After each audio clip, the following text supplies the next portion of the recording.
Social media users beware. A local woman shares her story of being double-crossed by criminals after her money. And a local man faces charges this morning in the shooting of a 4-year-old child. A local family teaches driving skills in hopes of saving lives. That story and more just ahead. On your side, this is News 3 This Morning.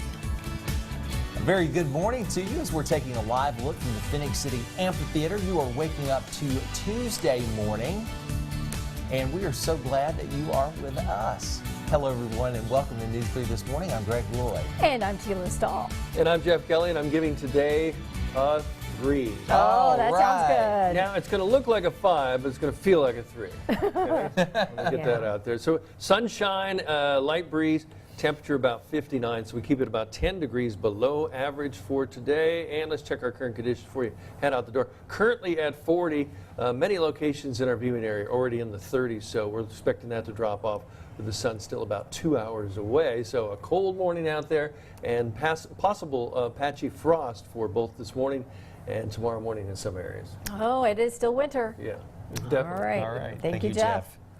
A Georgia couple works to save lives after losing their son. And a warning from a local woman who says that she was scammed out of thousands of dollars. Now, your News 3 eye-opener. This morning, a LaGrange man faces charges in the shooting of a 4-year-old.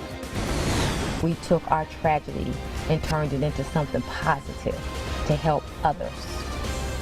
So that's the greatest accolade that I believe that we can receive as parents. Find out how a Georgia couple is finding meaning in their son's death by working to save other parents the same type of grief.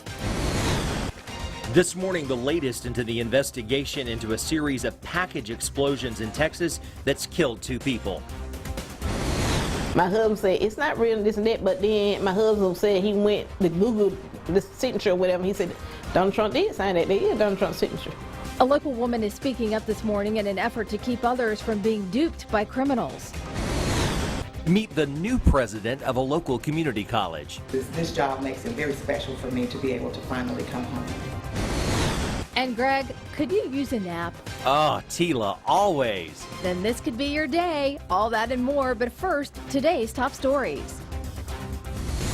And for our top story this morning, an update to a developing story. There has been an arrest made in the shooting incident of a child in LaGrange. Tila, what's the latest? That's right, Greg. The man you see here, 32-year-old Antonio Merriweather, was arrested Tuesday on charges of cruelty to a child and reckless conduct. The endangered child, just 4 years old, was shot in the head on February 26th at the Benjamin Harvey Hill Apartments in LaGrange. Police say at the time, the shooting appeared to be accidental. No details on why Merriweather is charged in this case, but the child's mother and 2 other young children were in the apartment at the time of the shooting. Thankfully, nobody else was hurt. We spoke with neighbors about the incident shortly after it happened. So much of sirens, you know, detectives and everybody came out. Horrible. You had to unfortunately start your day with gunshots and crying and things of that nature. Nobody should have to start their day like that. What was going through your mind when all of that was happening? It was sad. We cried. Honestly, we cried. It was very, very, very sad. Because we both have children, and it's like, well, what if that was one of ours? I would lose my mind. The child is in Atlanta recovering. This morning, police say that investigation continues. Greg? All right, thank you, Tila. Well, new this morning in Mobile, Alabama, one family is mourning the loss of a 1-year-old child. Police say that child was shot at a home on Domain Street Monday afternoon. Mobile police say the mother of that 1-year-old was home at the time of the shooting, along with a 2-year-old who told his mother of the shooting by saying his ears were ringing. We know so far that the 1-year-old was shot in the back. The gun was in the parents' bedroom, and at least 4 children live in the home altogether. News 3 will continue to update this story with the latest. 3 appeals for 2 separate murder case convictions out of Lee County have been upheld in Montgomery. Cornelius Reese of Auburn was convicted of murder in 2016. The incident stems from Reese admitting he killed the boyfriend of his ex-girlfriend. Reese has been sentenced to 40 years in prison. The other conviction upheld is Shamond Williams and Shintorius Cobb, also from Auburn, for a separate murder and attempted murder of 2 individuals back in 2015. Williams and Cobb were each given 50 years. This morning, officials and family members are still searching for a CDC researcher who went missing a month ago. On Monday, the CDC said reports of Cunningham being passed over for a promotion are incorrect. In fact, the CDC says he was promoted last summer and does exemplary work. There's no evidence of foul play, but police say they can't rule it out. Anyone with information is asked to call police. An Atlanta couple is turning the tragic loss of their son into a blessing for those still living. News 3's Logan Wilbur joins us now with that story of their journey towards Logan? Since October's 2010, Tony and Eva Hill have dedicated their lives to teaching driving skills. Their inspiration, the sudden loss of their son Malcolm Omari, who died in a car accident. Malcolm, who was not wearing a seatbelt, was ejected from the back seat, dying on impact.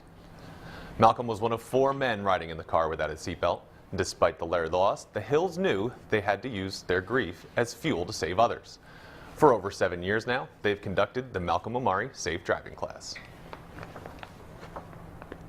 We've seen that there was such a great need for the classes because the kids were calling, they were signing up, they were coming to the classes, so we just kept going, and till this day we've done well over 60 classes. We took our tragedy and turned it into something positive to help others.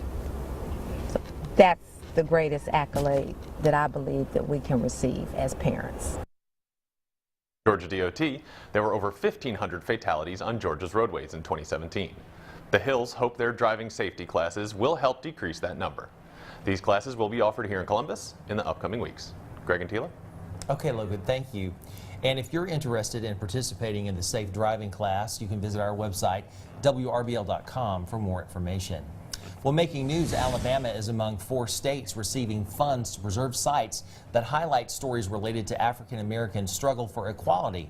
The Interior Department announces $6 million in civil rights grants. The department says Alabama is getting more than $2 million for 9 projects, and Mississippi, Louisiana, and Georgia will get about $1 million each for 4 projects, totaling about $13 million in African American civil rights grants. That will go to 51 projects in 24 states.